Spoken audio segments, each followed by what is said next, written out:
Power star Pawan కళ్యాణ్కి నటనలో ఎంతో పవర్ ఉన్నా చదువులో చాలా వీక్.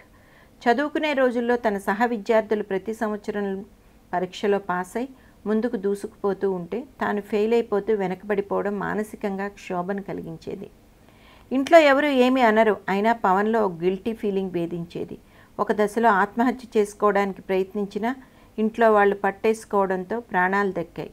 మరి ఆ తర్వాత పవన్లో ఆత్మవిశ్వాసం ఎలా చోటు చేసుకుందంటే తాను చదువుకున్న పుస్తకాల ప్రభావమే అందుకు కారణం అంటారు.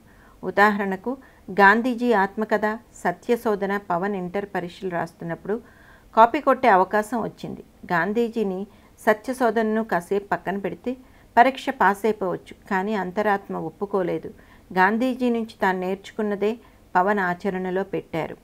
పరీక్షలో తనకు వచ్చిందేదో రాసి బయటకు వచ్చారు. ఆ తర్వాత ఫెయిల్ అయినందుకు బాధపడలేదు కూడా. మరో పుస్తకం అన్నయ్య నాగుబాబు ఇచ్చిన 1000 మంది విజేతల కథలు. అందులో లియోనార్డో డావిన్సీ బహుముఖ ప్రతిభ పవన్ను ఆశ్చర్యపరచడమే కాకుండా ఎంతో స్ఫూర్తిని కలిగించింది. ఆయనలా ఒకేసారి అనేక రంగాల మీద పట్టు సాధించాలని తన కృషిని ప్రారంభించారు.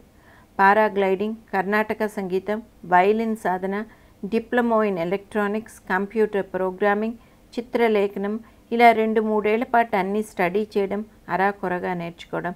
ఈ ప్రయోగాలన్నీ అయిన తర్వాతే పవన్ సినిమాల్లోకి వచ్చి విజయం సాధించారు. ఆ తర్వాత డాక్టర్ కేశవరెడ్డి గారు రాసిన నవల అతడు అడవిని జయించాడు పవన్లో ఎంతో చైతన్యాన్ని రగిలించింది. జీవనాధారం కోల్పోయినప్పుడు మనిషి ఎంత ఆవేదనకు గురవుతాడన్నది ఆ నవల్లో హృద్యంగా చిత్రీకరించారు రచయిత. ఆ ప్రభావంతోనే రైతులు, చేనేత కార్మికులు, ఉద్దానం కిడ్నీ బాధితులు తన సాయం కోరగానే వెంటనే రంగంలోకి దిగారు పవన్ కళ్యాణ్. రానున్న అక్టోబర్ నుంచి పవన్ పూర్తిగా రాజకీయాలపై దృష్టి పెడతానని ప్రకటించడంతో తమ నాయకుడు ఏం చేస్తాడోనని అభిమానులు ఉత్సాహంగా ఎదురుచూస్తున్నారు. నాకు రాజకీయాలంటే గౌరవం. ఒక సమస్యను, సంక్షోభాన్ని ఎత్తి చూపడానికి అవి ఒక సాధనమై పరిష్కారం కోసం పోరాడే శక్తిని ఇస్తాయి. ప్రజలు నా మీద చాలా నమ్మకంతో ఉన్నారు. వాళ్ళ నమ్మకాన్ని వమ్ము చేయని మనుషులు నాకు ఇప్పుడు కావాలి అంటున్నారు పవన్ కళ్యాణ్.